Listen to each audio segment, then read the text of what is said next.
Welcome back, everyone. Ready for another deep dive? Always. Okay, so this time, we're jumping headfirst into Warhammer 40k. A classic. Yeah, but focusing specifically on the Emperor of Mankind. Oh, now that's interesting. We're using the Emperor of Mankind entry on the Warhammer 40k fandom wiki as our main source.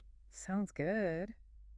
And, well, we're going to try to unpack it all. All of it. Well, as much as we can, his mysterious origins, his powers, and the tragic events that led to his current state.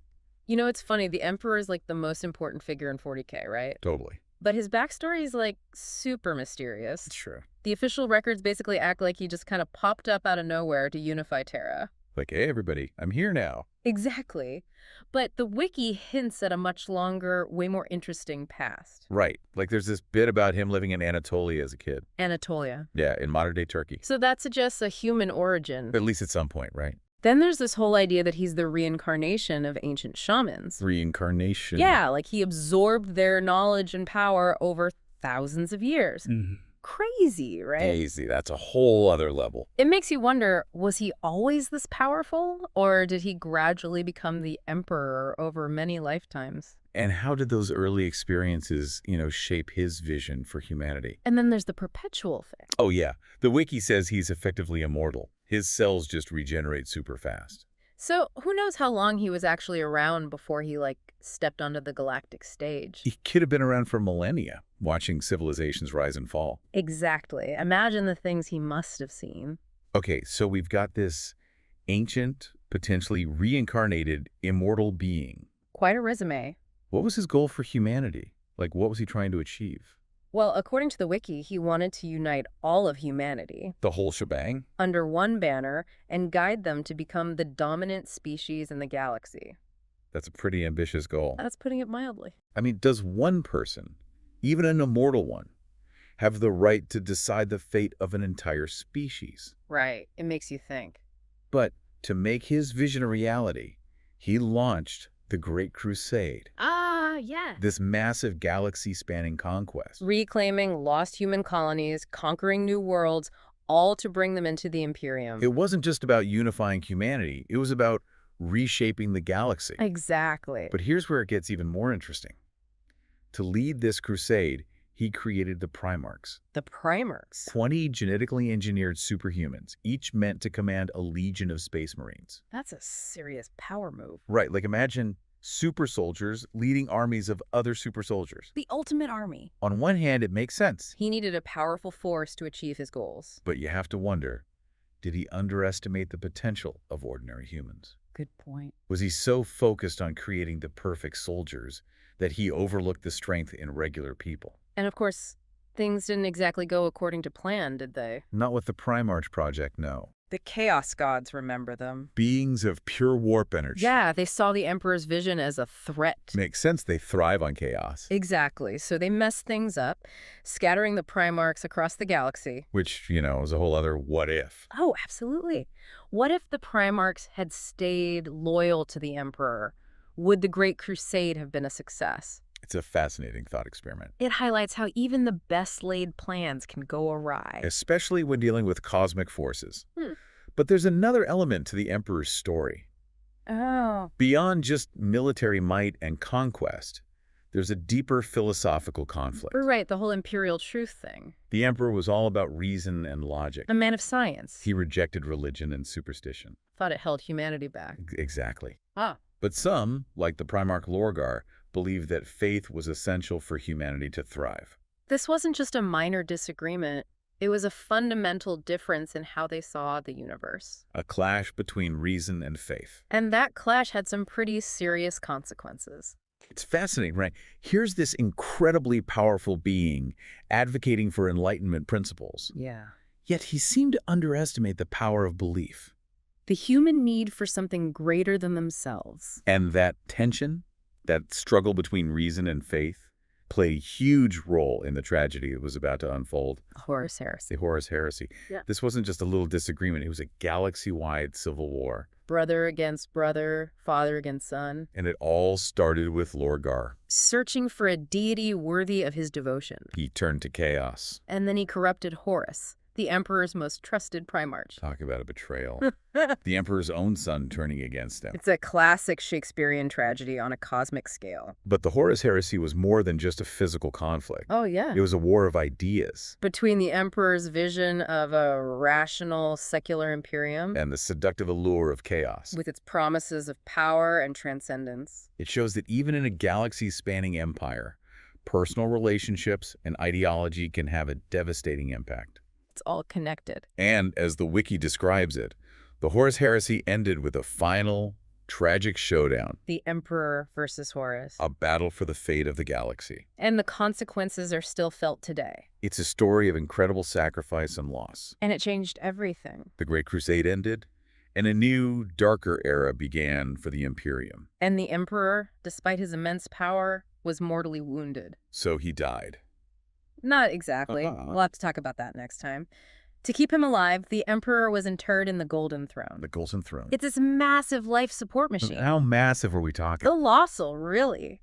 Think ancient technology mixed with, I don't know, dark sorcery. And this thing is keeping him alive. Barely. It's more like preserving his mind, his psychic essence. So he's not exactly conscious. Well, the wiki's kind of vague on the specifics, but it's implied he's aware on some level. Trapped inside his own mind. Exactly. A prisoner of his own power, in a way. That's pretty bleak. Oh, and it gets worse. The Golden Throne is powered by psychers. Psychers, like people with psychic abilities. Yeah, and it takes a lot of them. Like how many? 1,000 a day. 1,000. That's insane. It's a pretty brutal system, but it's necessary. Necessary for what exactly? To power the Astronomican. What's that? It's basically a psychic beacon that allows human ships to navigate the warp. So without the Emperor and the Golden Throne, interstellar travel is impossible. Pretty much.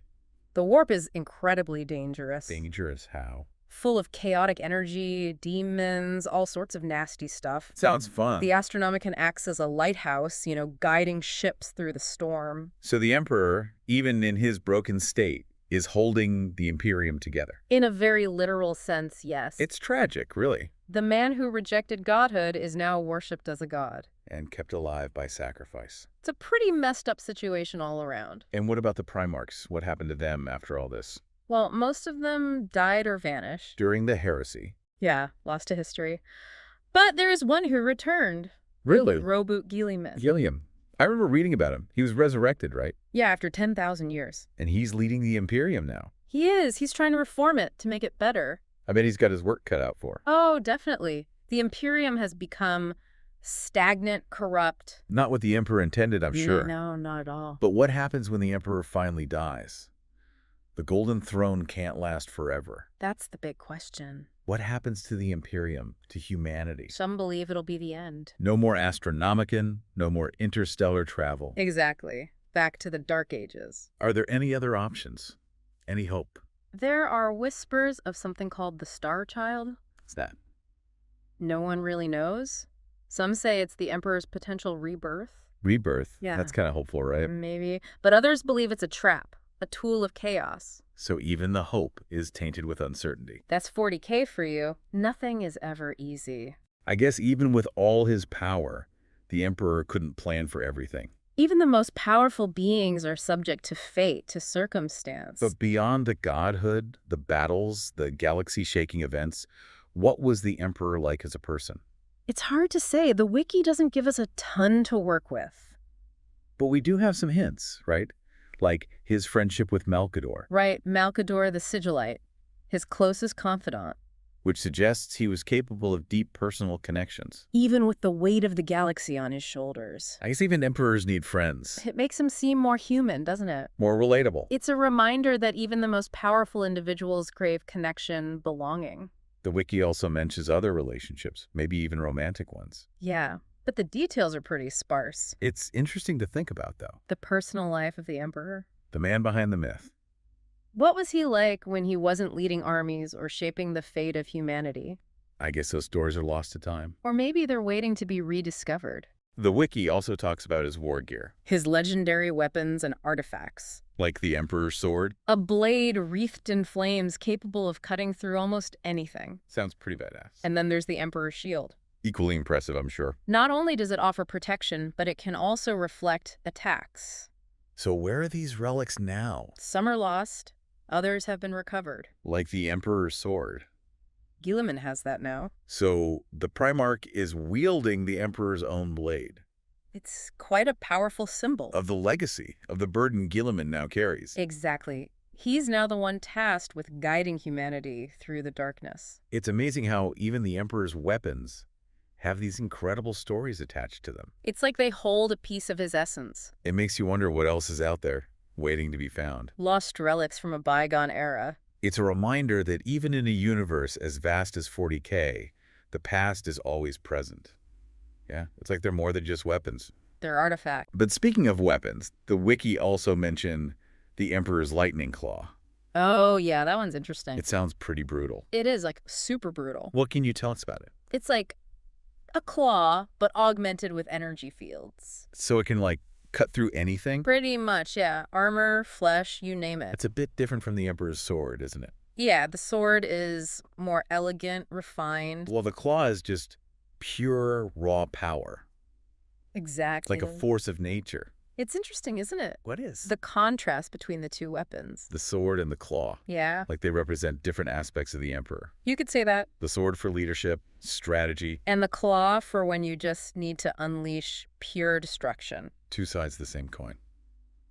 Maybe that's a good way to put it. I mean, we've talked about the Emperor's power, his ambition, his fall. Even his weapons. But what about him as a person? That's the tricky part. Is it? Separating the man from the myth. Yeah, I guess it's true. He's become such a legendary figure. Larger than life. Exactly. So it's easy to forget there was a real person behind all that.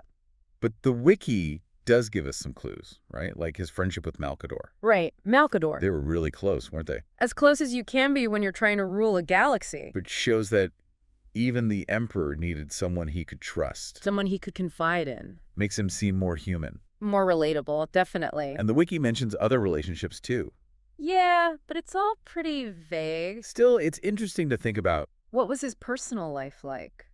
How did he balance his responsibilities with his personal relationships? Those are questions we may never have answers to. I know, I'm feeling a bit overwhelmed. Yeah. All this talk about the Emperor, his power, the Horus Heresy. It's a lot to take in. And we've only just scratched the surface. That's the thing about Warhammer 40k. What is? There's always more to explore. More stories to uncover. So what's the one thing you want our listeners to take away from this deep dive? That's a good question. What's the most important thing about the Emperor's story? I think it's that power is never absolute. Even for someone like the Emperor. Especially for someone like the Emperor. He had so much power. But it wasn't enough to save him. From the Horus Heresy, from his own ambition. From fate itself, perhaps. His story is a warning. And a reminder. That even the most powerful beings are subject to forces beyond their control.